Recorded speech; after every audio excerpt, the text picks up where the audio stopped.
bonjour à tous, vous êtes là? Aujourd'hui, on vous présente la petite dernière, Paulette. Donc Paulette, c'est toujours un cadre pour faire du gravel, toujours fait en Italie, toujours avec des tubes qui sont produits par Dedacai. C'est toujours le même niveau de tube, on est en Fire Competition Light. Paulette, elle est toujours faite en aluminium, du coup elle est toujours soudée à la main par notre cadreur qu'on aime bien, elle est toujours peinte à côté en Italie par le peintre qu'on aime bien aussi, et voilà Paulette. Alors quelles sont les différences avec Paula? Pourquoi on a fait Paulette et pourquoi on n'a pas juste gardé Paula? Déjà, on va parler du prix. Paulette est un kit cadre qui sera sensiblement moins cher que Paula, on va être à 1390 € TTC, d'accord? Donc ça fait quoi? Ça fait 300 € de moins que Paula, c'est ça? C'est ça, 300 € de moins que Paula. Et on a fait un. Donc pourquoi est-ce qu'il est moins cher alors qu'il est quand même fait en Italie? Déjà, tu as les tubes qui sont pas autant thermoformés que sur Paula, les tubes sont un peu moins travaillés. On est soit sur du rond, soit sur de l'ovale, donc ça coûte un peu moins cher. On a fait exit à des features comme l'UDH qui coûte un petit peu de sous. On n'a pas le boîtier en T47 85.5. Là, en boîtier de pédalier, on est sur du classique, donc derrière la carte de Toolstash. On est sur du classique en BSA 68 mm. Donc beaucoup plus simple. Bon bah du coup on n'a pas galéré autant avec le passage de pneus, on est sur du gros 45, on mettra peut-être pas du 50 dans toutes les tailles, mais voilà. Donc on a fait pas mal pas vraiment des compromis, mais pas mal de choix comme ça en fait pour essayer de faire un vélo un peu plus accessible.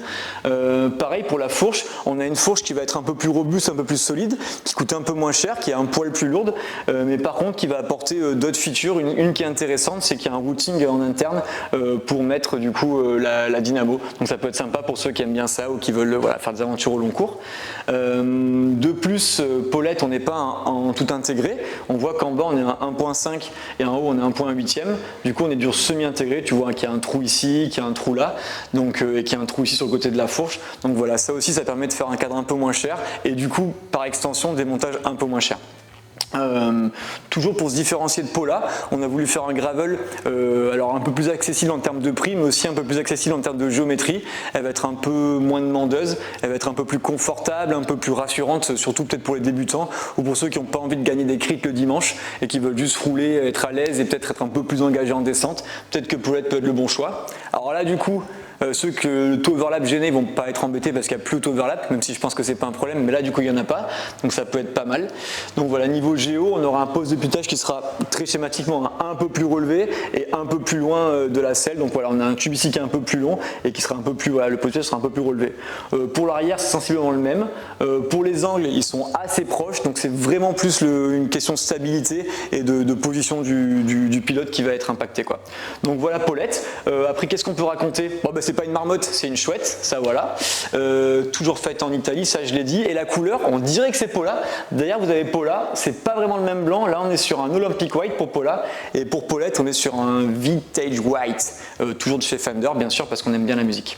Donc voilà, donc un prix de cadre sensiblement moins cher. Et ce qu'on voulait faire aussi, c'était quand même le proposer avec des montages. Donc on a pas mal réfléchi à ça. En fait, on va en tout cas commencer avec seulement 2 montages. Un montage en flat, en cintre droit type VTT. Donc un montage qui va être vraiment rassurant, peut-être pour les débutants ou pour les gens qui veulent pas te prendre la tête avec le modèle drop, ceux qui viennent du VTT, qui veulent se mettre au gravel par exemple. Et aussi un montage en drop, donc en cintre de route gravel classique, qui va arriver maintenant, parce qu'on va me lancer avec un effet incroyable. Et voici le premier montage de Paulette.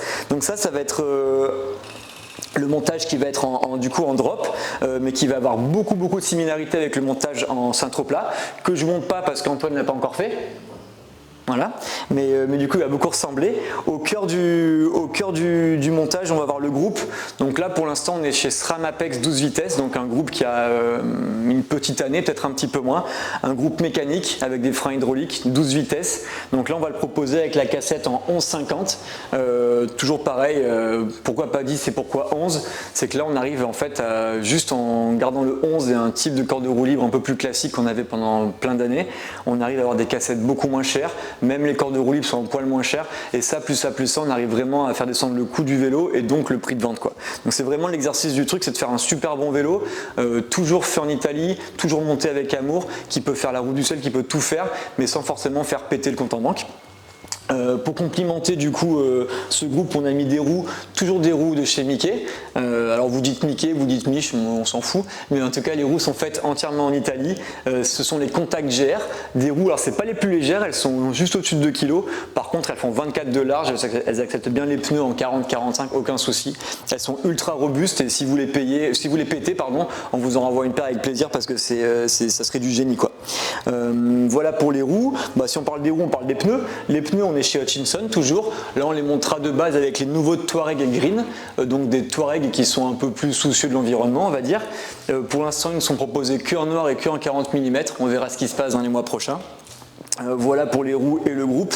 Après, si on monte un petit peu au niveau du poste de pilotage, donc là on est chez Ritchey, en full Ritchey, donc jeu de direction intégré, 1.5 en bas, 1.8 en haut.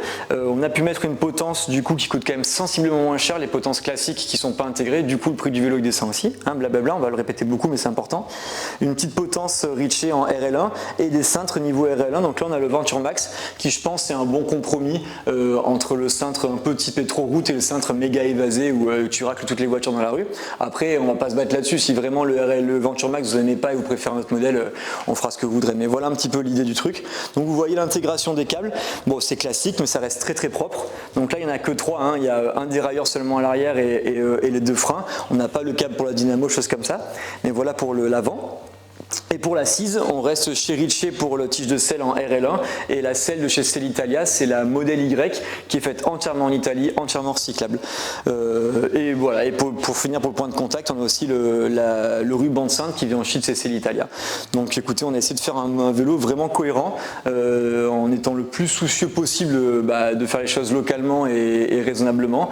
Alors après oui, on est chez SRAM, forcément si on commence à le monter en full grid, le prix va exploser. Mais voilà un peu notre vision du gravel, vraiment super qualité, passe partout, pas trop lourd. On l'a pesé à combien celui-là? On l'a pesé à tout juste 10 kg, c'est ça? Je crois bien, oui. Antoine?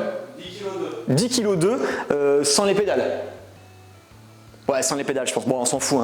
Mais voilà, 10 kg pour un vélo complètement monté, en tubeless avec des pneus de 40. On n'a pas fait les radins sur le liquide. Et voilà. Donc, cette taille-là, ça, c'est un 52 cm. C'est la même taille que le Pola de Lucie. Du coup, Lucie l'a essayé. Tu avais l'air plutôt contente. Ouais, trop bien. Bon voilà, écoutez, on va vous monter le modèle en flat, on vous fera une petite vidéo aussi pour vous le présenter. Mais voilà Paulette, j'espère qu'elle va bien s'amuser avec vous. Nous en tout cas on est super fiers et voilà. Voilà Paulette. Merci beaucoup, au revoir. On va rouler. Qu'est-ce qu'il a fait derrière? Ah oui, alors, t'as fini ou pas? T'as coupé? Alors, on a un nouveau mécano qui s'appelle Antoine et qui a sa boîte, donc Tool Stash, qui est chez nous au Rifugio à Nice. Et écoutez, si vous avez quoi que ce soit à faire sur vos vélos, à part les pneus parce qu'ils galèrent un petit peu, voici son superbe logo. Voici ses coordonnées qu'on vous mettra dans la vidéo en description. Et de toute façon, vous allez le voir de plus en plus sur les vidéos parce qu'il prend beaucoup de place, quoi. Au revoir, à bientôt.